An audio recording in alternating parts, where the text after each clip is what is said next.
ので、じゃあみんな顔一緒です。よろしいですか。はい。Everyone makes mistakes in life. A friend will help you learn from the strife. Never be miss and never fight. Don't worry, be happy. Everything will be alright. Everyone knows you can't take it with you. Forget possessions and petty issues. Switching our lives, not in our pockets. Cause love and respect are worth more than deposits. Everlasting energy is only the sun. Everything now is something. So live in the now before it is done. Open up your heart and life becomes fun. Everyone needs friends, not followers. Everyone has a hidden feeling. チーズフォンデュがすごい。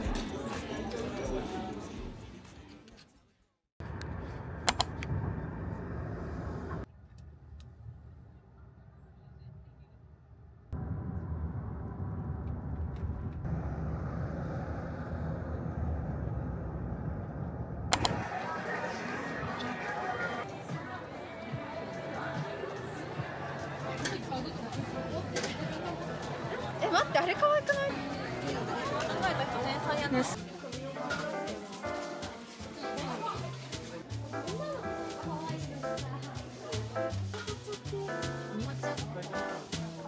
そのまま入ってるってこと？かわいい。めっちゃ可愛い。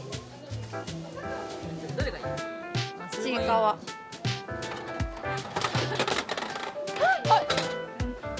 モモンガな？いいね。めっちゃいいねこれ。これ。いけます。いい。可愛いじゃん。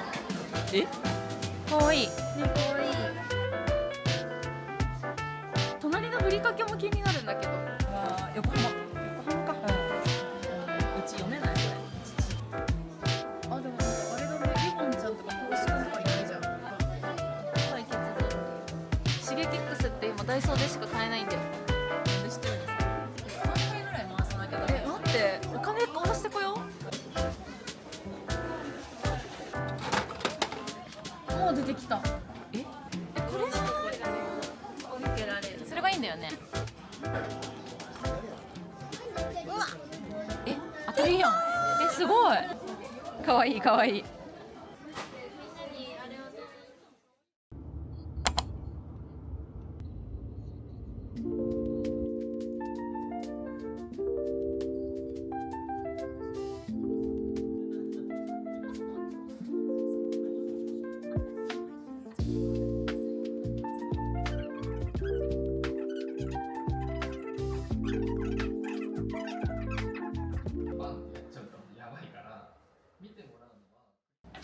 今日は万博に行ってどうだったっていう話をアフタートークしていきます。めっちゃ楽しみ。お願いします。私はちなみに行ってないです。万博行くつもりもありません。行くつもりないんだ。はい。なんで？なんか人が多そう。なんか気使うでしょやっぱり。一人で行くのはいいかも。一人で行った方がいいよ。絶対そう。誰かと行って気使うってことでしょ。はい、そうです。絶対一人で行った方がいいよ。行きたいところにやっぱ行きたい。そう本当そう。なんか世界旅行してる気分になったもん。そもそもさ、今回この脈々これ買ったけどさ、はい、脈々ってなんか知ってる？知らない。もう知らないじゃん。帰りの万博から帰ってくる帰りの電車でちょっと感動して、で万博って、今回テーマがあるのよ。そのテーマから派生したのがこの子なの。へー。でなんかそれを考えた時にこれ考えた人すごいなと思って、このキャラクターデザインもそうだし、あとなんかこの今回のテーマに対してのこちらのこの方、コミュニケーションデザインっていうそれをもう全てのなんか日本のなんかパビリオンで感じた。それすごいなと思った。そのテーマから聞いてもいいの？今回の万博のテーマって、命輝く未来社会のデザイン。このテーマは個人一人一人が自らの可能性を最大限に発揮し、互いに認め合い、共存できるという社会を目指すというコンセプト。一人一人の幸福な生き方を実現し、持続可能な社会を国際社会で競争していくことを目指している。なんか今回さ、なんかAI とか、なんかテクノロジーとかいろんなこと紹介されてたけど、基本的に総じてうん命についてのうーんがテーマになってるの。水のあれとかさそうあったもんねオランダの水もそうだし、なんか地球がうん今後どうなっていくみたいなうんのとか、日本館もなんか微生物からゴミが確かになんとかみたいなのとか、うんなんかパソナもそうだったよね、うんなんか、そうだったなんかパソナは iPS 心臓が見れたの、うんうんなんかドッてなってた。で今回って命のテーマだからこちらよ、はいこのお方脈々ね。うんそういうことでこの子はうん脈々って言うんだけど、うん生命の脈動や、まあ、人類文明につながるやつ脈ね。なんか私これ脈だからなんか静脈と動脈なのかなってはいはいはい思ってたんだけど、この赤と青にはうんなんかそれぞれなんか細胞と水が表現されてるので、でなんか知識と文化が未来に受け継がれていることをこの子はなんか伝えているらしいです。すごだから細胞と水がうん一つになった生き物、へえ脈々と受け継がれていくみたいな。考えた人すごすぎ。しかもこれうまいなって思ったのが、今回さなんかキティちゃんとかもさこの赤いところかぶってたりするじゃん。はいはいはいはいそれがなんかこのたまごっちのグッズとかもあってさ、うんそれになんか派生できるようなキャラクター作って確かにたのがうまいなって思った。確かにいやーいい勉強になりました私でだからなんか今回のテーマとはいなんかこの由来とか、なんかこの子はさ会場でも何回も見るわけよ。うんのザイオンス効果だからもう私は最終的にこいつをなんかもう手に持っていたっていうおもろいはいオチでございます。絶対に買うもんかこんなやつと思ってたからね。思ってた思ってたよね、うんもう誰やねんこの赤と青のうん分からんキそうなのよャラクターみたいな。誰もが思ってたよだよね、私もさこの半年間で大阪に何回か出張行って、やっぱ大阪の新大阪駅とかでさこれのグッズめっちゃ売ってるわけよ、でも見る気もしなかった今まで、うんでも今見ちゃうもんね。見るてかそもそもなんで行こうって思ったの今日ほんと1週間前ぐらいに行くって言い出したもんね。うんさ来週の日曜日万博行ってきてみたいな感じだったよね。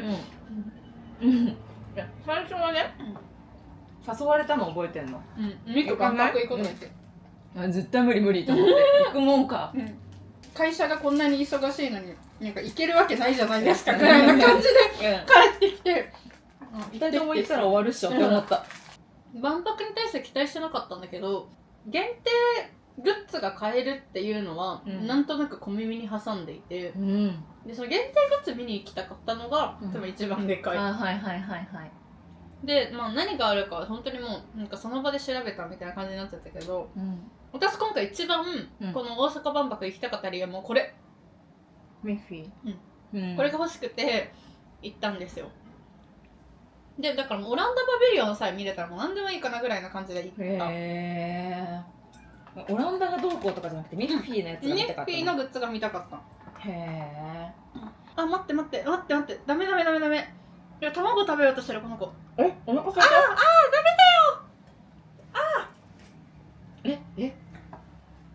たほんとだそれでグッズ目当てでなんか行ったって感じかな今回。確かに YouTube で調べてもうんキャラモノ出してる人そんなにいなかったもんあとなんか日本館でキティちゃんのなんか展示が見れるぐらいの情報しかなかった。でもなんかいろいろ行ってなんかまあ調べてみて、なんか興味あるなってやつ回ってたかな。だからなんだろう、オランダもそうだし北欧もそうでしょ。あとはパソナとかは本当にもうなんかそういうのが見たくて行ってオペ室みたいな、だから全部命について違う角度から最後のさ前の動画で見せたアースマートもなんかあれもさなんか食べ物の命に向き合ってたりするじゃん。でパスナは本当にもうリアルな命向き合ってて、落合さんはねもう人ってなんで生きてるんだろうみたいなそういう感情に訴えるようなパビリオンだった。だからそれぞれ命に対して向き合う角度が人それぞれなんか違くて面白かった。そうなんだ。税金とかすごい言われてるけどさ、うん今回の万博って、うん、とはいえボケっとしずに行ったらマジでなんか学ぶことたくさんあると思うし、私はなんかこの脈々含め、あ、なんかこういう風に人にこうやって伝えるんだみたいなとか、この角度で切り出すんだとか、企画力とかすっごいなんか勉強になったね。なんかディズニーとかニーバみたいにテーマパークを楽しむ、まあガンダムはそんな感じだったけど、っていうよりも、本当に気づきというかインプットするぐらいの気持ちで行った方がいいかなって思ってて、だから私はすごい仕事の参考になったけど、まあなんかそうじゃない角度だとどう見るんだろうね。日本のパビリオンとかは結構そういうのあったけど、海外のパビリオンとかだと本当世界旅行してるみたいな気分になるからさ、だからそういうのも楽しいんじゃないかなって思うけど、だからなんか一人で行きたい国を探しに行ってみるみたいなのも、それめっちゃいいと思う。でもなんかちょっと今のお話を聞いてると、まあ、私が行くならあらかじめ何かしらテーマは持ちたいけど、行ってみてどうだったかっていう自分の心境の変化もちゃんと確かめたいな。行かなくてもいいと思うけど、一旦なんかいろいろ言うんだったら行ってみたらとは思うかも。だから期待してなかったからこそ学ぶものが多かったから。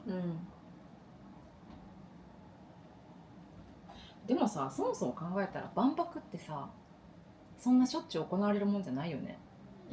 生きてるうちに行ける確率低くない？万博は5年に1回だって。5年に1回だけど開催国やテーマを変えながら大規模な国際イベントとして行われます。でもそれってさ、日本が選ばれる確率なんて低いじゃん。私あと生きるのじゃあ50年だとして、50年だからあと10回なんよ。あと10回のうちに日本が入らなかったらもう行けないわけよ。どう思いますか皆さん、行くべきですか？私は。でなんかさ、大阪万博って今回さ、だから全然盛り上がってないじゃん。盛り上がってない。なんでなの？逆に盛り上がってた万博ってある？愛・地球博とかめちゃくちゃ盛り上がってたと思うけどね。あれとかさ、だってさ、今あれがジブリパークに変わってるけどさ、なんかさつきとメイの家が見れるとかすごいなんか盛り上がってたと思うもん。待って、大阪万博って前はやったんだ。やってたじゃん。1970年だよ。太陽の塔じゃん。知らなかったの？ないですよね、本当私って。そうなの？なんかあれに比べて今全然盛り上がってないじゃん。なんで？何がダメだったんだでもさ、チケットに対してさ、そばやっぱ高いね。そば3000円。そば3000円ってコメント書いてあったじゃん。その3000円のそば屋なんて私見なかったけどね。なんか普通に焼きそば900円とかで売ってたけどね。売ってたんだ。だからなんかその3000円のそばって売って書いている人たちはどこのそば屋のこと言ってんだろう。いやめっちゃ話題になってたよ。今度行ってきてくんない？3000円のそばで食レポしてよ。やばい。3850円だって。意味わかんないな。300杯も売れたらしいよ。どういうこと？ 300 杯かける3850円。めっちゃ売れたんじゃん。いや、会社内にコンビニあるからまだでさ、ファミチキ美味しかった。もうなんか人生で一番ファミチキが美味しかった。寒すぎてね。凍えてた日ね。凍えてた。初日凍えてたじゃん。でまずセブン並ばしてもらえなかったの。もう入場規制並ぶのすらでできなかったの。でファミマ行ったの。ファミマはもう30分ぐらい並んだんだけど、もうあったかいものが、もうファミチキかコーヒーマシンのやつしかなくて、でもあったかいペットボトルはもう温まってませんとか言われてでファミチキとりあえず1個買って、今度カフェラテ、コーヒーマシンのカフェラテ買ったら、もうコーヒーマシンがもう全停止。もうコーヒーも切れてる、豆も切れてる、牛乳も切れてる、ちょっと待ってみたいな。でもうコンビニの中のコーヒーマシンに30人ぐらい並んでんの。やばすぎる。やばいよね。もうなんかでも命のカフェラテもあったかすぎる